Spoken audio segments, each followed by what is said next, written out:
শুরু হয়েছে চলতি বছরের পবিত্র হজের মূল আনুষ্ঠানিকতা। পবিত্র হজ পালনের জন্য প্রস্তুত বিশ্বের নানা প্রান্তর থেকে আসা হজযাত্রীরা। গোটা মক্কা নগরী এখন হজযাত্রী মুখর।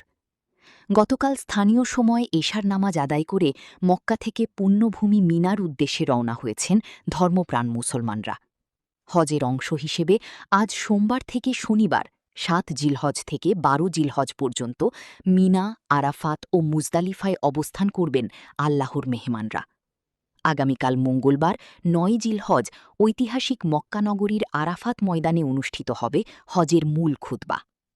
এবছর বাংলাদেশসহ বিশ্বের বিভিন্ন দেশ থেকে ২০ লাখের বেশি মুসলমান হজ পালন করছেন।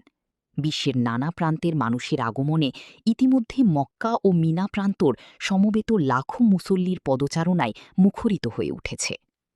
চলতি বছর নির্বিঘ্নে হজের কার্যক্রম সম্পন্ন করার জন্য ব্যাপক নিরাপত্তা ও সেবামূলক প্রস্তুতি গ্রহণ করেছে সৌদি কর্তৃপক্ষ।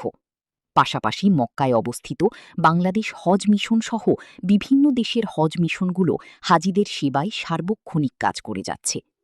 হাজিদের মিনায় নেওয়ার জন্য যাতায়াত ও আবাসন সহ সব ধরনের প্রস্তুতি ইতিমধ্যে সম্পন্ন করেছে সংশ্লিষ্ট কর্তৃপক্ষ। তাঁবুর শহর নামে পরিচিত মিনা প্রান্তরে পৌঁছানোর মাধ্যমেই শুরু হবে হজের মূল আনুষ্ঠানিকতা।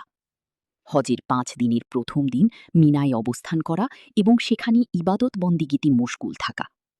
মিনায় যাওয়ার আগে হাজিরা হজের নিয়তে ইহরাম পরিধান করেন। মক্কায় অবস্থানরত হাজিরা নিজ নিজ হোটেল কিংবা মসজিদে হারাম বা নির্দিষ্ট মিকাত থেকে ইহরাম বেঁধে মিনায় রওনা হন। ৮ জিলহজ জোহরের নামাজের আগে মিনায় পৌঁছা এবং সেখানে রাত যাপন করেন।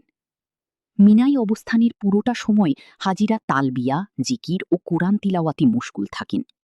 পৃথিবীর নানা ভাষার মুসলিমের মুখে উচ্চারিত লাব্বাইক আল্লাহুম্মা লাব্বাইক, লাব্বাইকা লা শারিকা লাকা লাব্বাইক, ইন্নাল হামদা ওয়ান নিয়ামাতা লাকা ওয়াল মুলক লা শারিকা লাক ধ্বব্বনীতি মুখরিত হয়ে ওঠে গোটা মিনা প্রান্তর।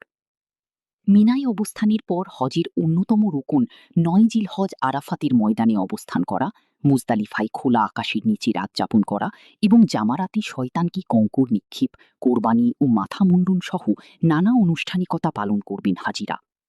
পরবর্তীতে জামারাতে কঙ্কর নিক্ষেপের মধ্য দিয়েই ১২ জিলহজ শেষ হবে চলতি বছরের হজের আনুষ্ঠানিকতা।